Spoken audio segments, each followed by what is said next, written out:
The story of the Bible begins with God creating a beautiful world and then sharing it with all of his creatures. And he appoints Adam and Eve to rule it on his behalf. And God gives them access to his wisdom and life, but then tells them that there's one tree they can't eat from because it will lead to death. So they have a choice about how to rule with God. This kind of feels like a test. Well, that's because it is a test. But isn't that kind of cruel for God to test them? Well, not all tests are bad. Let's say there's a king who chooses you to fulfill a royal task because he wants to know if you are trustworthy. Well, I guess that's a test, but really it's an opportunity to do something important and noble. Right, but then let's say there's a rebel who hates the king and you. And he tries to convince you that you would be better off not doing what the king asks. Well, the rebel is setting a trap. Right, so a test could be an opportunity or a trap. And the difference is whether the one testing you has your best interests in mind. I see. And both types of tests appear in the beginning of the Bible. God tells them to eat of the tree of life and not the forbidden tree. Yeah, this is God's test of loyalty.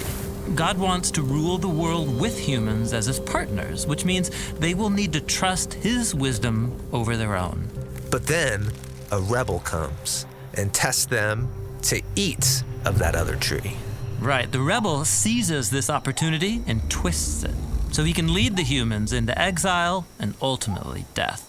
He turns the test into a trap. But after the humans fail, God promises that one day a human will come who will pass the test and defeat the snake. And as the story moves on, God gives a couple named Abraham and Sarah an opportunity to trust him by leaving their family behind, to go to a new land where God will use them to restore his blessing to all people. So this is a test. And at first, things go well. But Abraham quickly fails. He lies to protect himself, and then he and Sarah scheme to get a son their own way by abusing one of their servants. Definitely not passing the test. But God doesn't give up on Abraham. He gives him one final opportunity, a test to prove his loyalty. God asks Abraham to go up onto a hill and offer his son as a sacrifice. I can't imagine a more intense test. And Abraham does it. But in the last moment, God stops him and provides a substitute animal in the place of his son. God then says he will fulfill his promise through Abraham's family because he passed this test. So Abraham passed this test, but he hasn't proven to be a fully trustworthy partner. We're still waiting for someone who can pass the ultimate test. Yeah, and as the family of Abraham grows and becomes a nation, God continues to test them. Like when the Israelites wander in the wilderness for 40 years. They have lots of opportunities to trust in God, to provide water or daily bread. But they instead blame God and even say that he trapped them in the desert to kill them. And so the rest of Israel's story in the Hebrew scriptures is pretty much the same. The Israelites don't trust in God and his promise.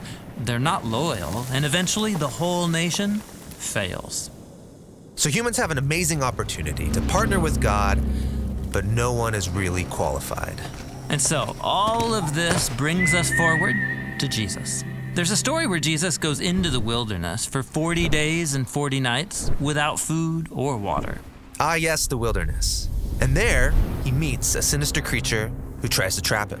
But Jesus trusts in God's wisdom. And he passes the test. Then later there's a story about Jesus going to pray with some friends, and God commissions him to go up to Jerusalem and to give up his life. And so he goes. And on the night of his arrest, Jesus took his friends and went to a garden. And he told them to pray because tonight, he said, is the great test. And he prayed to God, please let this test pass from me, but not my desire, rather may your desire be done. In this garden, Jesus shows us what passing the test looks like. He trusted in God's wisdom, he loved others more than himself, and he confronted evil with good. Even though it cost him his life. Right. Jesus offered his own life as a sacrifice to cover for all of the failed tests of his people Israel and of all humanity.